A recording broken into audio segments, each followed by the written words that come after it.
Bom dia, Tião Prado, bom dia para você que acompanha a Cerro Corá FM 91.5, também acompanha o portal e a TV Web Ponta Porã Informa. Vamos lá com as informações desta segunda-feira, dia 1º de março de 2021. Vamos lá então falar de Copa do Brasil. Nós tivemos Copa do Brasil, o primeiro jogo da final, e o Palmeiras conquistou uma importante vitória por 1-0 na partida de ida da final da Copa do Brasil diante do Grêmio, lá na Arena do Grêmio, né, em Porto Alegre. Agora basta o empate no próximo domingo no Allianz Parque para a equipe ser campeã, né?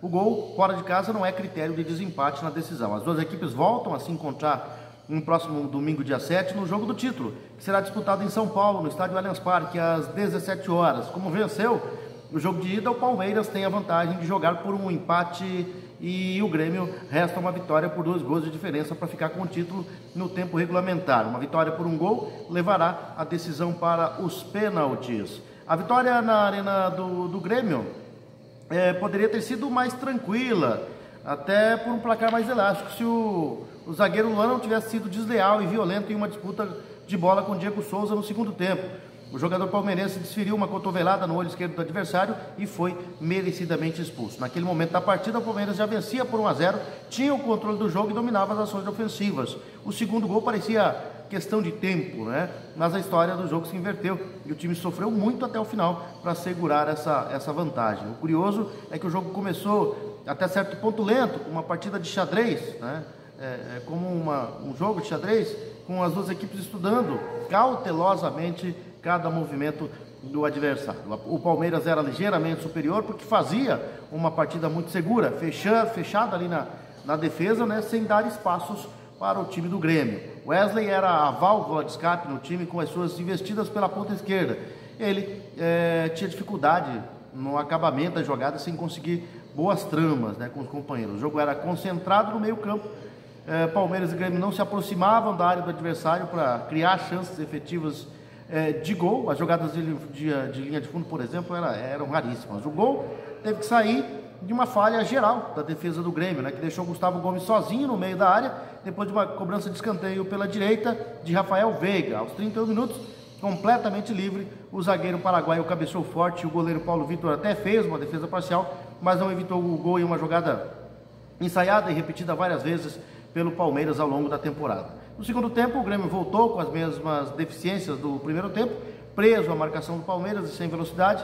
O time mal conseguia passar do meio campo e era facilmente marcado. Já o Palmeiras, com intensa movimentação de Rony e Wesley, confundia a defesa do Grêmio e antes dos primeiros 15 minutos já havia criado 2 ótimas chances de gol desperdiçadas por falhas na finalização dos seus homens de ataque, né? O segundo gol do Palmeiras estava amadurecendo quando aos 19 minutos tudo mudou com a expulsão do Luan.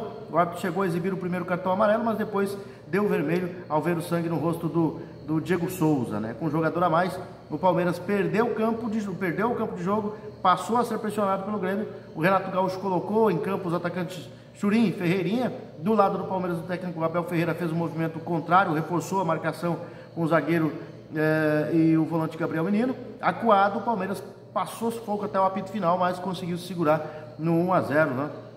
O jogo da final, que vai decidir o título, será no próximo domingo, né? E também neste final de semana começaram os campeonatos estaduais, né? O Paulista, por exemplo, começou a primeira rodada do Campeonato Paulista, ainda não teve vitória dos grandes. Ontem, Corinthians, São Paulo, Santos estrearam com empates. Resta o Palmeiras, que teve o jogo adiado por conta da final da Copa do Brasil. Aliás, o Palmeiras queria o adiamento também do clássico contra o Corinthians, né, na quarta-feira, mas não teve não vai ter adiamento não. O quarta-feira, dia 3, né, a Federação Paulista diz que o Palmeiras vai ter que jogar o clássico contra o Corinthians no primeiro clássico aí do Campeonato Paulista, né.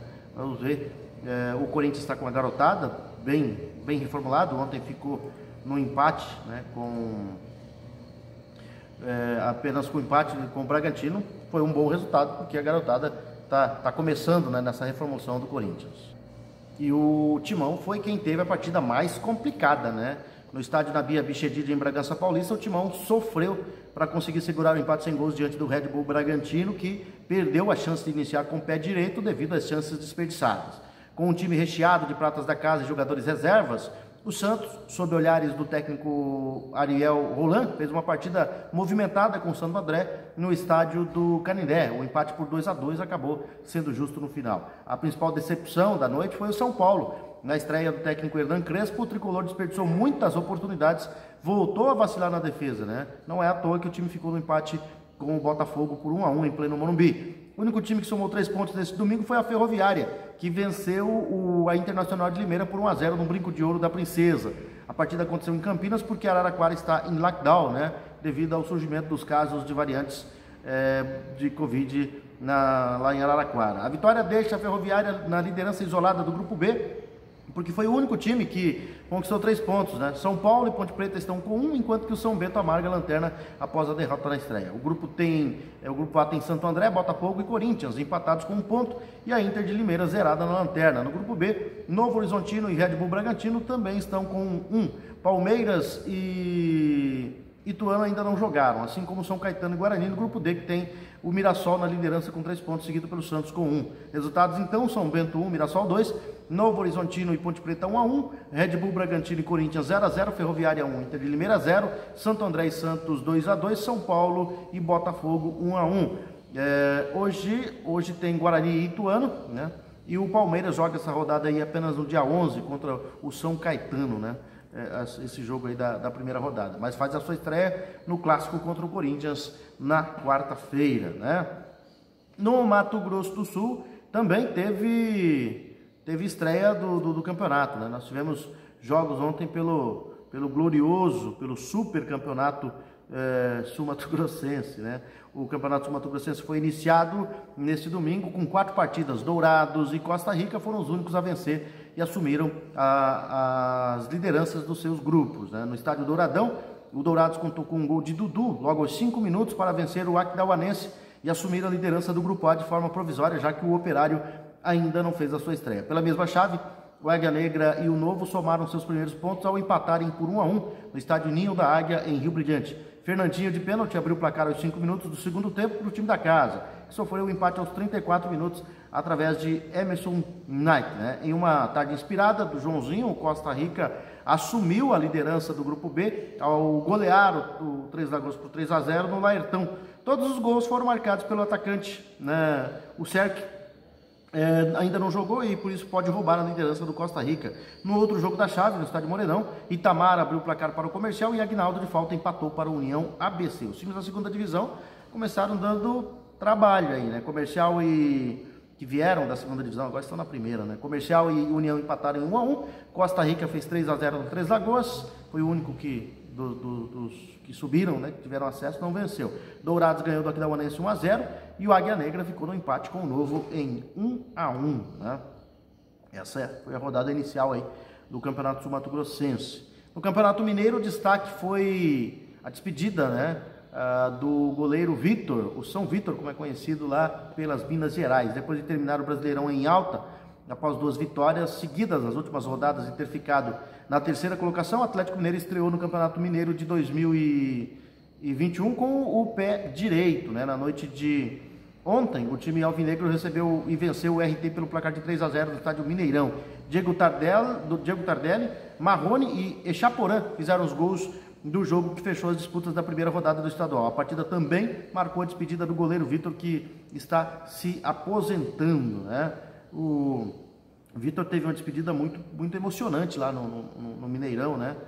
Ficou emocionado por várias vezes aí na sua despedida do futebol, né? Na despedida do Galo, e também está pendurando as luvas, né? O goleiro Vitor. A rodada do Campeonato Mineiro ainda teve Uberlândia e Cruzeiro empatando em 1-1, a Caldense com Tombense também ficaram no 1-1, América Mineiro venceu o Boa Esporte por 1-0, Pouso Alegre e Coimbra ficaram no 0-0 e o Patrocinense perdeu em casa para o Atlético por 2-0, né? Essa a rodada do Campeonato Mineiro. São essas as informações, Tião Prado. Nós voltaremos, se Deus quiser, amanhã com mais informações aqui na Cerro Corá FM 91.5, também no portal e TV Web Ponta Porã Informa.